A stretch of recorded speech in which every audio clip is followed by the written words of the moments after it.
Don't forget to like the video, share your thoughts in the comments, and subscribe to stay updated with our latest stories. You know that feeling when your phone buzzes and everything changes? That's exactly what happened to me on a Tuesday afternoon. That started like any other. But let me tell you, by the end of that day, nothing would ever be the same again. There I was, sitting at my desk, fighting with the most annoying spreadsheet you could imagine. Numbers that refused to add up, formulas that seemed to have a mind of their own. I was getting ready to throw my hands up in defeat when I heard that familiar ping of an email arriving. I almost ignored it. Almost. But something made me look at the screen, and when I did, my coffee mug nearly slipped from my hand. Subject: coffee? From Mr. Harrison, James Harrison. Now let me paint you a picture here. James Harrison, the CEO of Harrison & Co., was asking me out for coffee. Not a working lunch, not a business meeting, but coffee. In 10 years of being his executive assistant, this man had never, and I mean never, suggested anything that wasn't strictly business. Even our working lunches were rare, and they always involved clients or contracts or some other company matter. My eyebrows shot up so fast they probably reached my hairline. This was completely new territory. James was what you might call a creature of habit. A man whose daily routine I knew better than my own mother's birthday. He arrived at the office at exactly 7:45 a.m. every morning. He had his first cup of coffee black, 2 sugars at 8 o'clock a.m. sharp. He reviewed the morning reports at 8:15 a.m. By 8:30 a.m., he was ready for the day's first meeting. Coffee? Random coffee on a Tuesday afternoon? This was like seeing a unicorn in downtown traffic. My curiosity was burning as I clicked the email open. Sarah, that was already strange. Usually, his emails started with Miss Albright, very formal, very proper. We only use first names when we were in the middle of an ongoing conversation about work stuff. But this felt different, more personal somehow. Would you be free to step out for a coffee sometime this afternoon? There's something I'd like to discuss, something a bit more informal than the office allows. Let me know when works for you. Jamesy read it twice, then 3 times. Then I leaned back in my chair and stared at the ceiling, my mind spinning like a washing machine on the fritz. What could this possibly be about? The anxious thoughts started creeping in, one by one. Was I being fired? No. That didn't make sense. My last performance review had been fantastic. He'd even mentioned how valuable I was to the company. A promotion, maybe? But promotions usually came with formal meetings in his office, not casual coffee dates. Maybe it was about the Henderson account, that nightmare project that had been keeping him up at night for weeks. I'd seen the stress lines around his eyes getting deeper every time someone mentioned Henderson Industries. But if that was it, why all the secrecy? Why did we need to leave the office to talk about it? Let me tell you a bit about myself while I try to make sense of this. I'm Sarah Albright, 47 years old, and I've been working at Harrison & Co. for exactly 10 years, 3 months, and 12 days. Not that I'm counting or anything. I started here when I was 37, fresh out of a messy divorce and looking for stability. I found it in this job, working for this quiet, mysterious man who ran his company like a well-oiled machine. I'm single, and honestly, I'm pretty content with my life.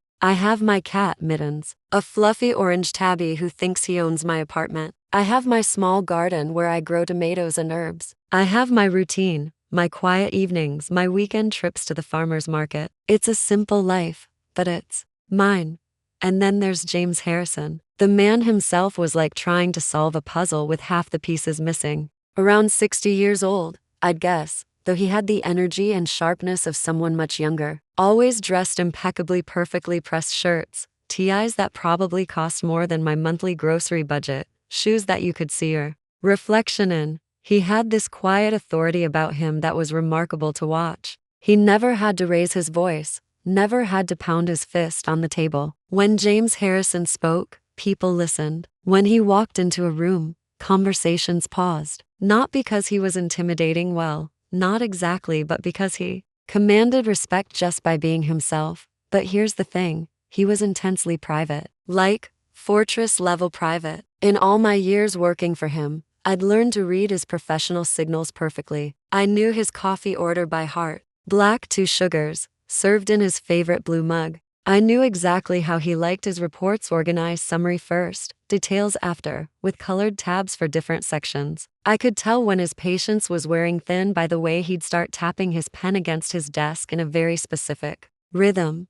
But the man himself, his personal life, his thoughts, his feelings, complete mystery. I respected that boundary, of course. Our relationship was professional, efficient, built on years of mutual trust in a work context. But sometimes I'd catch myself wondering what went on behind those sharp blue eyes of his. I shook my head and focused back on the email. Whatever this was about, I needed to respond. I typed back quickly, trying to keep my tone professional despite my racing thoughts. Yes, Mr. Harrison, that would be fine. I'm flexible this afternoon, just let me know what time works best for you. His reply came back so fast, I wondered if he'd been sitting there waiting for my response. How about 3:00 p.m.? There's a little place on Elm Street called the Daily Grind. We can walk over together.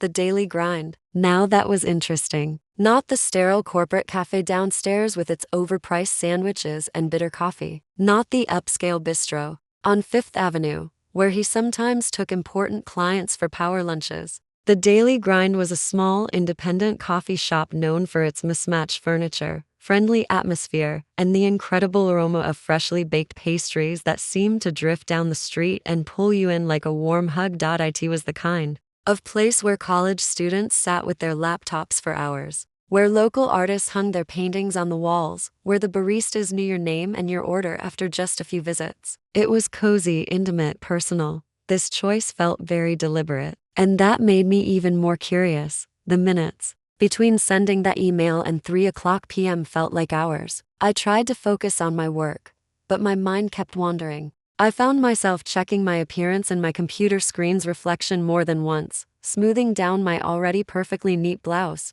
reapplying lipstick I didn't need to reapply. There was this strange flutter in my stomach, like butterflies doing gymnastics. It was just coffee, I kept telling myself, just a conversation with my boss. But my intuition, sharpened by years of observing the subtle undercurrents of office politics and corporate dynamics, was practically screaming that this was something bigger. Et to 58 p.m., I heard a soft knock on my office door, which was slightly open. I looked up to see James standing there, and something about his posture was different. Usually, when he needed to talk to me, he'd either call me into his office or send a quick message through our intercom system. He rarely came to my desk. Personally, "Ready, Sarah?" he asked, and I noticed something in his voice, a slight hesitation, maybe. And his smile was different too. It wasn't his usual polite, professional smile. This one seemed to reach his eyes, crinkling the corners in a way that made him look less like the formidable CEO I knew and more like, well, just a person. A person who might be nervous about something. "Yes, Mr. Harrison." All set.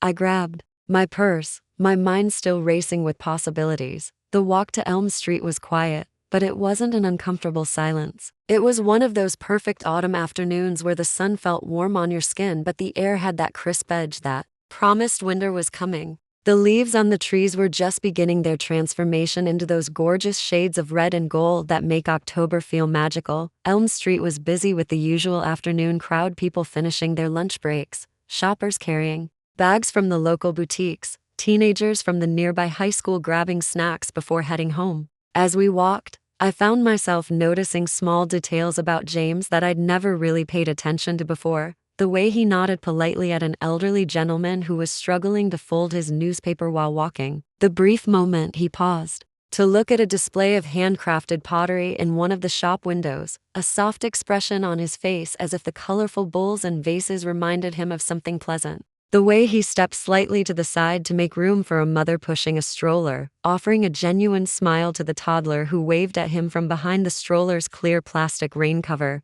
These were tiny glimpses of a James Harrison I didn't know, someone who noticed the world around him, someone who took a moment to appreciate small beautiful things, someone who was kind to strangers without any corporate agenda behind it. When we reached the Daily Grind, the familiar aroma of coffee and cinnamon wrapped around us like a warm blanket. The shop was busy but not overcrowded, filled with the gentle hum of conversation and the soft jazz music that always played in the background. Students hunched over textbooks, business people tapping away on laptops, friends catching up over steaming mugs. It was the kind of place that made you want to slow down and savor the moment. We found a small table in a quieter corner near a window that looked out onto a tiny courtyard garden. Even in autumn, it was charming, a few hardy flowers still blooming, leaves scattered across the brick pathway, a small fountain that gurgled peacefully. "What can I get for you, Sarah?" James asked, already shrugging off his jacket and hanging it on the back of his chair. Seeing him in this casual environment was strange, like seeing a lion in a library instead of the jungle. "A latte would be lovely, thank you, Mr. Harrison." He walked to the counter to order, and I watched him interact with the young barista, a girl with purple streaks in her hair and at least 6 earrings in each ear. He was genuinely friendly with her, smiling as he placed our order, making some small comment that made her laugh. When he paid, he added a generous tip to the jar on the counter. This was yet another side of him I'd never seen: relaxed, personable, comfortable in his own skin outside the corporate world. He returned to our table carrying a small tray with our drinks. He placed my latte carefully in front of me, the foam decorated with a delicate leaf pattern, and set his own black coffee beside it. I noticed something immediately. No sugar, just black coffee. That was odd. For 10 years, I'd been bringing him coffee with 2 sugars. Had he changed his preference, or had I somehow gotten it wrong all this time? It was such a small thing, but it highlighted how little I truly knew about him outside our defined professional roles. He settled into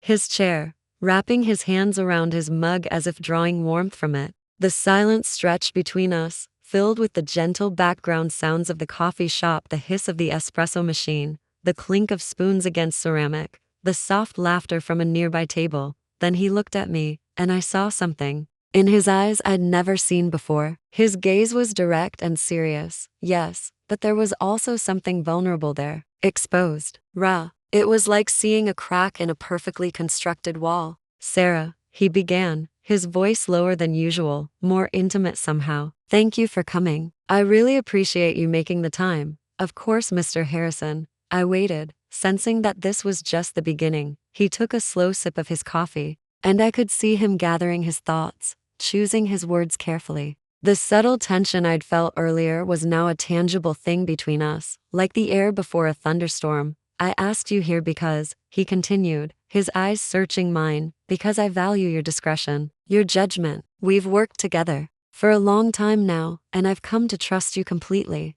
I nodded, encouraging him to continue. My heart was beating a little faster now. "What I'm about to tell you," he said, leaning forward slightly, "is deeply personal. It's not something I share lightly. In fact, I haven't shared it with anyone at the company, or indeed with many people at all." My coffee sat untouched in front of me, the beautiful foam art slowly dissolving. This was definitely not about the Henderson account, or any account for that matter. This was something much more significant. "Mr. Harrison," I said softly, "whatever it is, you have my word. I'm here to listen." He managed another small smile, though this one seemed tinged with sadness, or maybe just the weight of carrying a heavy secret for too long. "I know you are, Sarah. That's one of the many reasons I've always valued you so much." He paused, taking a deep breath as if steeling himself for what came next. The aroma of roasted coffee beans and warm milk seemed to intensify around us. The quiet chatter of other customers faded into a distant murmur. The world narrowed to just this small table, this unexpected conversation, and the weight of whatever revelation was coming. "The thing is, Sarah," he said, his gaze unwavering, "my life isn't quite what it appears to be from the outside. There's a part of me, a very significant part, that I've kept hidden for a very, very long time." He hesitated, and for just a moment, I saw a flicker of something in his eyes. Fear, perhaps, or maybe just the raw vulnerability that comes with bearing a long-held secret that's been eating away at you from the inside. "I am not the man everyone thinks I am." The words hung in the air between us, heavy with meaning I couldn't yet grasp. My latte sat cooling in front of me, forgotten. I held his gaze, my mind a blank slate, waiting for understanding to dawn. What could possibly make the powerful, composed James Harrison look so fragile? What secret could carry such weight that sharing it required this elaborate setup, this careful choice of location, this obvious internal struggle? The anticipation was almost suffocating. I felt a tightening in my chest, as if the very air around us had become thicker. He looked down at his coffee cup, tracing the rim with his finger.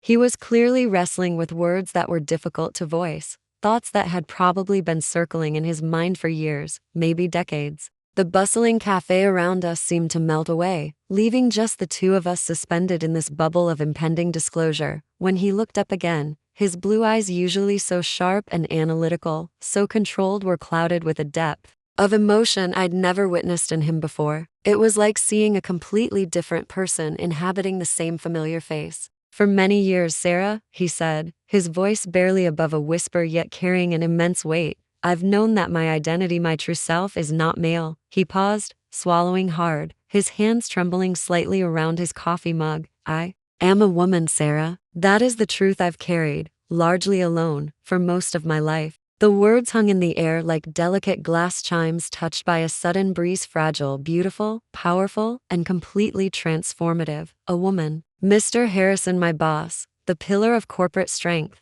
the man who commanded boardrooms and closed million-dollar deals, was telling me he was a woman. My mind struggled to process this information, to reconcile the image I had of him, the perfectly tailored suits, the deep authoritative voice, the confident masculine presence that dominated every room he entered with this new, startling piece of the puzzle. It wasn't a negative reaction, not at all. It was more like my internal compass spinning wildly, trying to find a new north, trying to recalibrate everything I thought I knew about this person I'd worked beside for a decade. I saw the anxiety in his eyes, the plea for understanding, the bracing for rejection or judgment or confusion. And something within me, a deep well of empathy that I didn't even know existed, just opened up completely. I didn't speak immediately. I couldn't. I simply held his gaze, letting the information settle into my consciousness like sediment in still water. The sounds of the cafe slowly seeped back in the clinking of cups, the low murmur of conversations,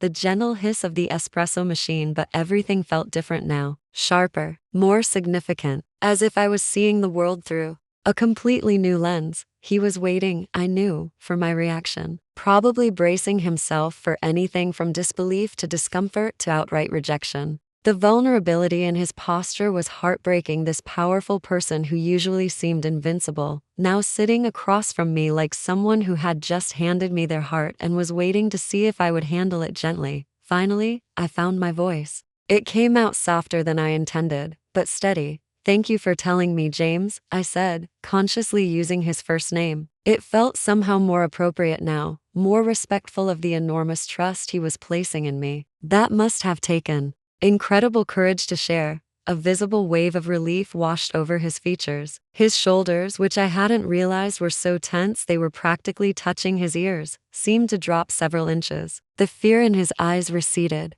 replaced by something that looked like gratitude mixed with surprise. Thank you, Sarah, he replied, his voice thick with emotion. You have no idea how much it means to hear you say that, to not see judgment in your eyes. There's no judgment here, James, I assured him, and I meant it with every fiber of my being. Only respect for your honesty, and honor that you chose to trust me with something so important. He let out a shaky breath and reached for his coffee cup again, his hands still not quite steady. I'm still in the process of figuring everything out. How to navigate this transition, how to live authentically as the woman I am. It's overwhelming sometimes. I imagine it would be, I said gently. This is a huge step. I'm planning to transition, he continued, the words coming a little easier now. To live as my true self. Her name is Julia. Julia. The name settled into my mind like a key finding its lock. It felt right, somehow softer, more fitting for the vulnerability he was showing me right now. Julia, I repeated softly, trying the name out, letting it roll off my tongue. It's a beautiful name. A genuine smile, brighter than any I'd seen from him before, touched her lips. Thank you. My mother loved that name. She used to say it reminded her of summer afternoons and fresh flowers. The mention of her mother added another layer to this revelation. How long had she been thinking about this? How many years had she spent knowing who she truly was, but unable to express it? The reason I wanted to tell you, Sarah, she continued, apart from the fact that I trust you completely, is that this will eventually mean significant changes at work. And I'm going to need support, both understanding and practical help, if you're willing to provide it. The weight of her request settled on me gradually. This wasn't just a personal revelation she was sharing. This was the prelude to a profound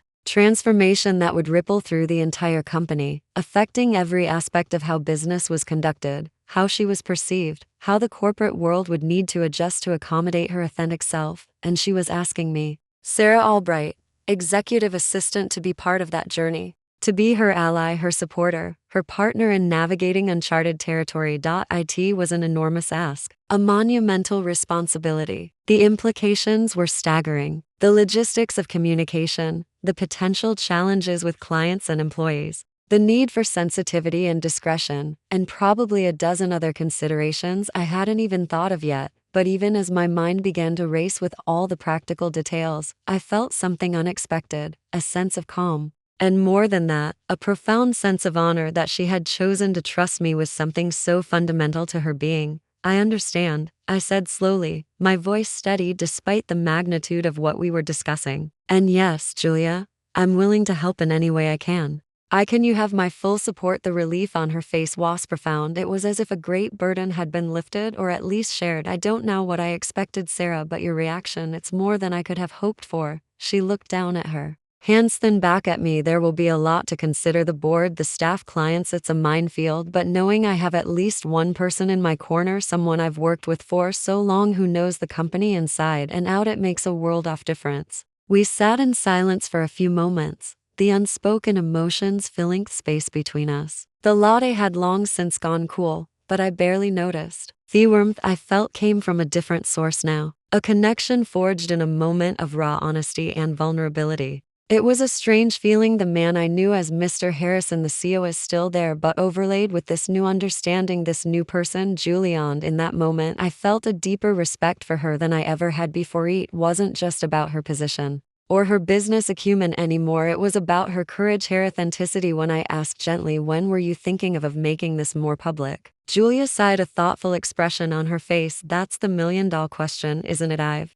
been working with a therapist, a gender specialist, for some time now, and I've started hormone therapy legally. I'm still James, but Julia is emerging. I think perhaps in the next 6 months to a year. I want to do it right, with as little disruption and as much dignity as possible for everyone involved, but especially for myself. 6 months to a year, it seemed like a long time, yet also incredibly short for such a monumental change. That sounds like a thoughtful approach, I said. We can work on a plan, a communication strategy. I can help research policies, ensure we're prepared for questions, for any reactions. Thank you, Sarah. Your pragmatism is exactly what I need right now, alongside your understanding. She hesitated. There's more, of course, about my personal life, how this affects my family, or what's left of it. My wife passed away some years ago, as you know. Me children are grown and well. That's another set of conversations I'm navigating, but that's for another time. Perhaps for today, I just needed to tell so me knew who might understand, or at least listen without prejudice. I nodded. The weight of her journey was immense, far beyond just the workplace. Whenever you want to talk, Julia, about any of it,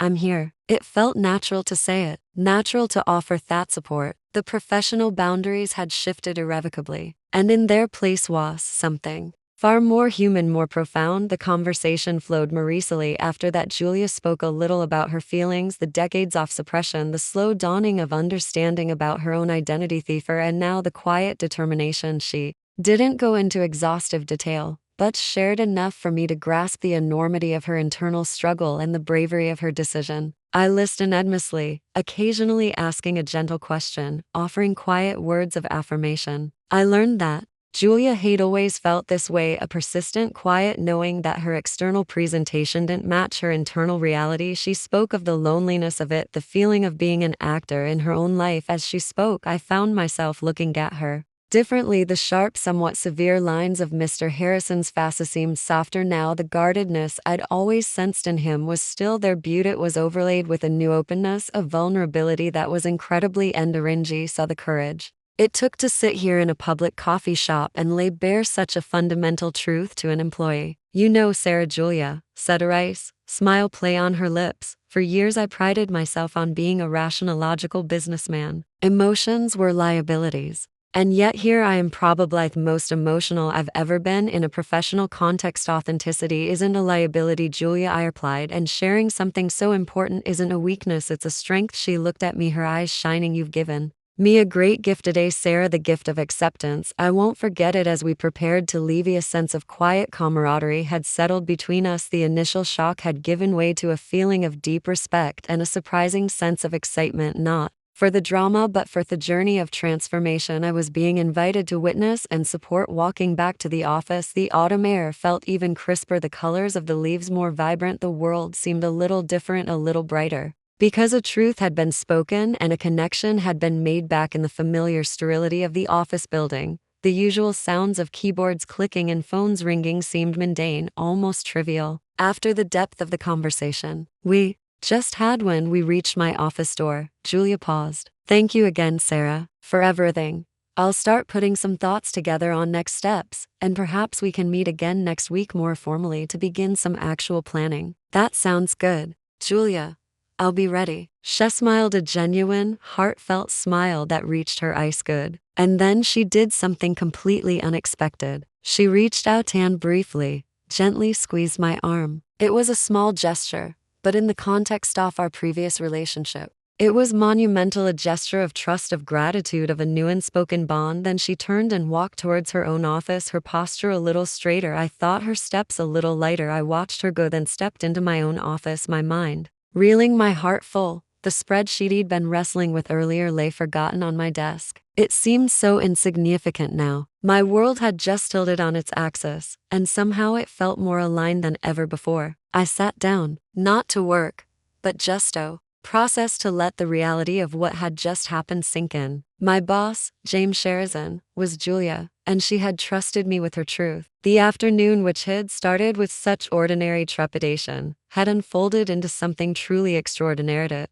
was the beginning of something new, something challenging, but ultimately something deeply, profoundly human. And I knew with a certainty that settled deep in my bones that I was privileged to be a part of it. The path ahead wouldn't be easy for her, or for those around her, but the courage she had shown today was a beacon, and I was more than willing to help navigate by its light. This was more than just an office matter. It was about a person's journey to their most authentic self, and I felt a quiet sense of purpose in being able to support her over the next few weeks. Julia and I began our quiet planning. We met in her office, sometimes after hours, the usual professional formality replaced by a more collaborative, almost conspiratorial enthusiasm. She shared more about her personal journey, the cautious steps she was taking with hormone therapy, the small ways she was beginning to express her female identity in her private life, choosing softer fabrics, letting her hair grow a little longer, experimenting with subtle makeup when she was at home. She spoke of the joy and the terror of its liberation mixed with a profound fear of rejection. I listened, offered practical advice where I could, and mostly just provided a safe space for her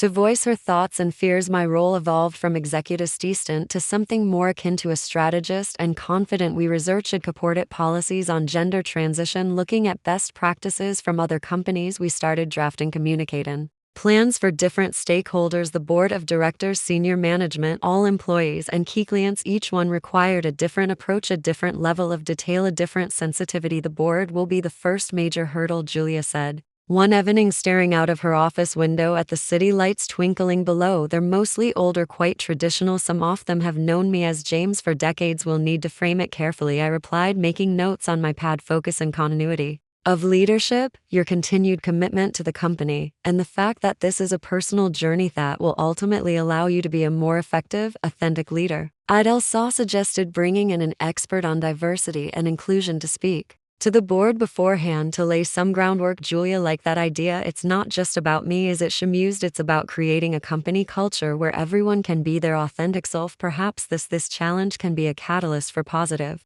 Kanga. Through Harrison and Co., there were moments of doubt. Of course, lit one afternoon after a particularly grueling day dealing with a difficult client who had been unusually demanding of Mr. Harrison, Julia looked utterly deflated. Sarah, am I completely meshed? Her voice barely a whisper. Am I about to destroy everything I've worked my entire life to build my reputation, this company? I pulled up a chair opposite her desk. Julia, I said firmly but gently, what you are doing takes incredible courage. It's not madness, it's honesty. This company is strong because of your leadership, your vision that won't change because you are finally living as your true self. Yes, there will be challenges. Some people may not understand or may react poorly, But Harrison & Co. is more than just a name, it's the people who work here, the values we uphold, and integritas and honesty. Those are powerful values. She looked at me, a flicker of earlier determination returning to her eyes. You really believe that, don't you? I do, I said, and I meant it, and I believe others will too in time. We also discussed the more personal aspects, how she would begin to present as Julia more publicly. Wardrobe was a significant topic. I haven't bought women's cloth essence, well, ever, not for myself to wear out in the world, she confessed, a touch of nervousness in her voice. The idea of walking into a department store is terrifying. Then we'll start small, I suggested. Online shopping perhaps, or maybe there's a personal shopper service that could help, someone discreet and understanding. I even offered to go with her if she liked, though I sensed that was a step she needed to take on her own. Was someone from her personal life. She smiled. You think of everything, Sarah. It's my job to anticipate needs, I reminded her gently. The 6 months she had initially estimated began to feel very real. She started subtly changing her appearance at work. Her suits became a little less everly tailored, a little softer in cut. She wore scarves, sometimes in richer colors. Her hair, once always neatly short, was now styled in a slightly longer, softer way. These were small changes, almost imperceptible on their own, but collectively they signaled a shift. I noticed a few colleagues giving her curious glances, but no one said anything. Respect for Mr. Harrison, the CEO, was too ingrained. One of the most significant steps was telling her children she had two, a son and a daughter, both in Thailand. 20 seconds. With families of their own, she agonized over it for weeks. What if they can accept it? What if they don't want me in their lives or their children's lives as Julia? They love you, Julia. I tried to reassure her, though I knew this was a deeply personal and unpredictable part of her journey. They love the earprint. This doesn't change that fundamental bond. The weekend she chose to tell them, I found myself unusually anxious. I sent her a brief text on Saturday morning, thinking of you, hope it goes well. She replied late on Sunday evening, it was a lot. Shock, tears, confusion, but also love. Questions, so many questions, but they're really trying. It's a start, a fragile start, but a start. He felt a wave of relief for her. It was, as she said, a start, and that was a Lanyon could ask for. The planning for the corporate announcement intensified. We decided on a fast watch. First the board of directors in a specially convened meeting, then senior management, followed by an all-staff meeting, and finally carefully worded communications to key clients and stakeholders. Julia decided she wanted Tobe present for all of it, to tell her story in her own words as much as possible. The day she was scheduled to meet with the board was fraught with tension. She came into the office looking pale but resolute. She was wearing a charcoal gray trouser suit, impeccably tailored but with a softer blouse underneath than she might have chosen previously. Her demeanor was calm, but I called see the strain in her eyes. Ready? Asked quietly as she prepared to head to the boardroom. She took a deep breath. As I'll ever be, Sarah. Wish me luck. You don't need luck, Julia. I said you have truth on your side, and you have me right here if you need anything at all. I'd be waiting just outside the boardroom, ready to provide any documents, any support. She gave me a grateful look, a small nod, and then she walked towards the biggest professional challenge of her life. I watched her go, admiring her courage more than words could say. The fate of Harrison & Co., and more importantly Julia's future as its leader, hung in the balance. The next few hours would be critical. I settled into a chair outside the boardroom, my own heart pounding, sending every ounce of positive energy I possessed her way. This was her moment, their crucible, and I could only hope that the men and women inside that room would see the strength, the integrity, and the humanity that I had come to see in Julia Harrison. The wait felt interminable. Every muffled sound from within the boardroom sent my nerves shingling. I tried to focus on some paperwork, but it was impossible. My thoughts were entirely with Julia, imagining the scene inside, the questions, the reactions. Finally, after what felt like an eternity, but was probably closer to 2 hours, the boardroom door opened. Board members began to file out. Their expressions varied. Some looked serious, thoughtful. Others were harder to read. I scanned their faces, searching for a clue, any indication of how it had gone. There was no immediate consensus visible. My anxiety ratcheted up another notch. Then Julia emerged. She looked tired, emotionally drained, but there was a faint smile playing on her lips. She caught my eye and gave a small, almost imperceptible nod, relief so potent it almost buckled my knees. Flooded through me. It wasn't over, not by a long shot, but it seemed the first and arguably most formidable hurdle had been navigated without immediate disaster. She walked over to me, her steps slow but steady. Well, she said, her voice a little hoarse. That was intense.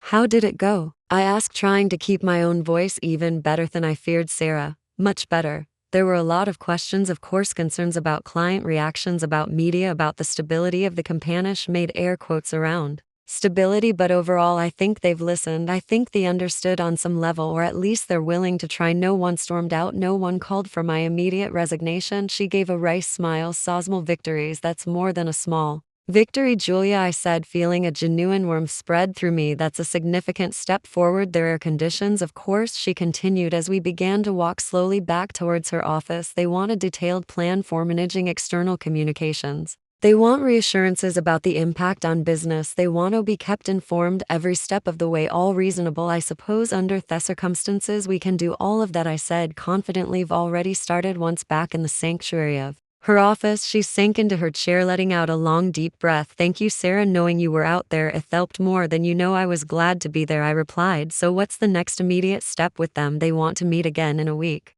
With our said communication and transition timeline fully fleshed out, they also suggested, Arthur strongly recommended, that I consider taking a short leave of absence during the initial public announcement period to let things settle. It was a delicate question. I can see their perspective, I said slowly. It might reduce some of the initial intensity for you, but it could also be misinterpreted as a lack of confidence, or as you being silent. We need to weigh those risks carefully. If you do take leave, the messaging around it would have to be impeccable. My thoughts exactly, she said. Let's work on that messaging, perhaps frame it as a pre-planned period for personal development and strategic learning, aligning with Mayor introduction to the company. Over the following week, we worked tirelessly. We refined the communication strategy, drafted internal memos, prepared facts, and developed a detailed timeline for Julia's transition within the company. We also discussed the leave of absence idea further. Julia ultimately decided against a formal leave. Butte agreed to a period of working more flexibly, perhaps some days remotely immediately following the main announcements, allowing space for adjustment while still being present and leading.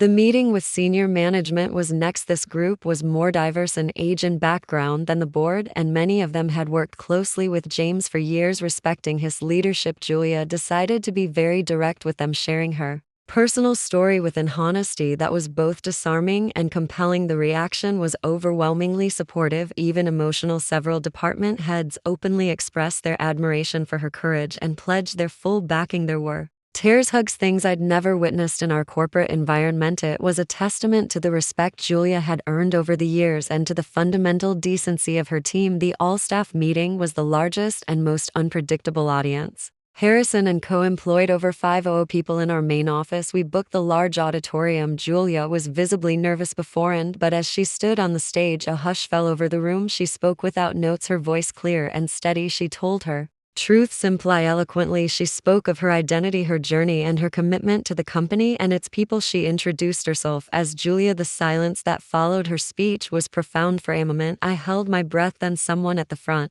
started to clap slowly, then more quickly. The applause spread, growing into a standing ovation. It was a powerful emotional moment. I saw Julia's shoulders relax, a watery smile grace her lips as she looked out at the sea of faces. Not everyone was applauding. Of course, I saw some confused expressions, some whispers, but the overwhelming majority were showing their support. The days and weeks that followed were a whirlwind. There were articles in the business press, some sensationalist, others surprisingly respectful. We handled media inquiries carefully, sticking to our prepared statements, emphasizing Julia's continued leadership and the company's support. Internally, there were adjustments, new email addresses, updated external files. People began to use Julia and she/her pronouns. There were stumbles, occasional slip-ups with names or pronouns, but generally there was a genuine effort to be respectful. Julia, for her part, handled it all with grace and patience. She was more visible than ever, walking the floor, talking to employees, answering questions. She started dressing in a way that was clearly more comfortable and authentic for her. Stylish dresses, smart trouser suits in softer lines, elegant blouses. Her whole demeanor seemed to conge. There was a lightness about her, a new confidence that wasn't there before. The formidable CEO was still present, but now infused with a warmth and openness that was incredibly engaging. There were inevitably some negative reactions. A few clients expressed concerns. A couple of long-standing employees, older and more rigid in their views, quietly took early retirement. These were painful moments for Julia, I knew, but she faced them with the same quiet determination. She'd shown all along, we can't win everyone over, Sarah, she said to me one afternoon. But as long as we act with integrity and as long as the business remains strong, the critics will have less and less toes. And the business did remain strong. In fact, in some ways it improved the publicity, though initially challenging, also raised Harrison and Co.'s profile. We were seen as a progressive, inclusive company. It attracted new talent, younger people who were drawn to our values. Julia, as a visible transgender CEO, became an unintentional role model for many. My own role continued to evolve. I was no longer just an executive assistant. I was a key advisor, a sounding board, a trusted partner in navigating this new landscape. Our relationship, once strictly professional, had deepened into a genuine friendship based on mutual respect and shared experience. We still had coffee, sometimes not in a clandestine way to share secrets, but as two colleagues, two friends discussing work life and the ongoing journey of Harrison and Co. Under the leadership of Julia Harrison. Looking back on that Tuesday afternoon, at the daily grind, I'm still amazed at how one unexpected conversation could change something. It changed Mr. Harrison into Julia. It changed my job description in ways I could never have imagined. But most importantly, it changed the culture of our company, for the better, fostering a new level of honesty and acceptance. Julia's secret, once revealed, didn't lead to the disaster she might have feared. Instead, it became a catalyst for growth, for understanding, and for a more authentic way of doing business. And I was and remain incredibly proud to have played a small part in her incredible journey. A journey that proved that courage and authenticity are among the greatest assets any leader and any human being can possess. It taught me that sometimes the most unexpected revelations can lead to the most profound and positive transformations, not just for one person, but for everyone around them. The world didn't end.